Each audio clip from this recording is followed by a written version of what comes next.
No nosso Estudos Cristãos de hoje, nós vamos falar um pouco sobre a economia, né, sobre a economia que predominava na Palestina no tempo de Jesus, né, esses aspectos econômicos das comunidades contemporâneas, ali contemporânea ao ministério de Jesus, e tendo como base, como sempre a gente traz aqui, o Novo Testamento como a base desse estudo.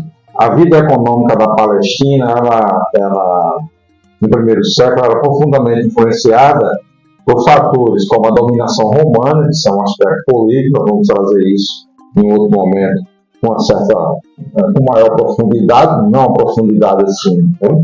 Mas vamos trazer mais especificamente a estrutura social judaica e a estrutura religiosa.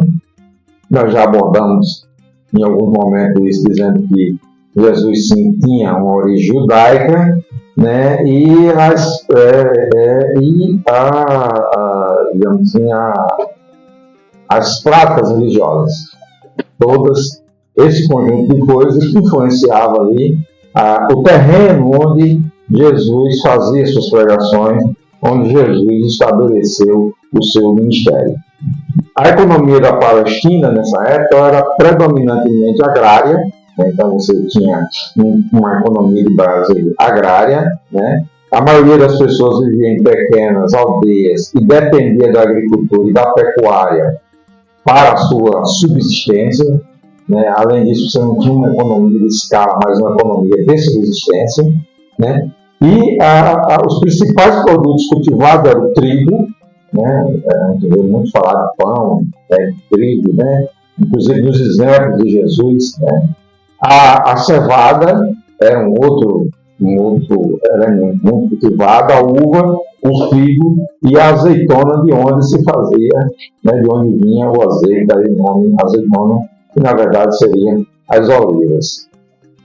A pesca também era uma atividade importante, tanto que a gente vê exemplo ali de Jesus com os pescadores, e Pedro vem ali do Mar da Galileia, né, onde Pedro se junta a Jesus como sendo pescador, aquele que vai ser o pescador de alma.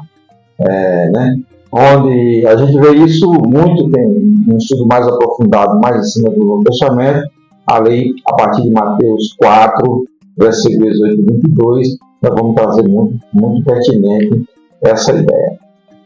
Bom, sobre essa população que já viveu dificuldade, de agricultura de subsistência, né, de pesca, de uma pecuária insípida, não, né, uma pecuária pouco importante, mais a vida familiar, vocês têm um sistema de tributos, né, e imposto, onde essa população era tributada, né? A Palestina estava sob o domínio do Império Romano e impunha pesados tributos, né, sobre a população, desagradava muito, né? E os publicanos ou os cobradores de impostos, né, eram frequentemente vistos com desconfiança e desprezo, pois eles cobravam mais do que o devido. Então, muitas vezes, esses cobradores de impostos, eles cobravam a mais, ficava uma parte que eles cobravam mais, e só passava, de fato, a parte que era devida a Roma, né? E a gente observa isso ali em Lucas 19, de 1 a 10, algumas coisas falando sobre isso, né? A parábola do fariseu e do publicano, em Lucas 18, 9 e 14, reflete essa tensão social, né, em torno dessa figura que era o cobrador de imposto. Tinha um outro ramo de atividade, que era o comércio e o artesanato. Né? O comércio era uma parte vital da economia, onde a produção era distribuída, onde era vendida, era comercializada, né? Com mercados locais, rotas comerciais que conectavam a Palestina a outra parte do Império Romano. Então, os artesãos, né, como os carpinteiros, aí entra aí a origem de Jesus. Não era agricultor, não era lavrador e não era pastor, mas sim ele vinha de uma família de artesão, de carpinteiro, né? Era o seu ofício também, né? E isso a gente percebe ali em Marcos 6 e 3, né?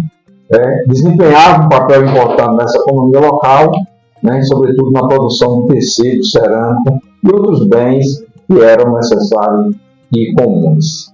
No nosso próximo vídeo você vai entender um pouquinho mais, vamos fazer o vídeo 2, vamos fazer esses 2 vídeos, então no vídeo 2 você vai entender mais um pouquinho dessa economia, certo? Então assiste o próximo vídeo para entender mais um pouquinho da economia dentro de Jesus.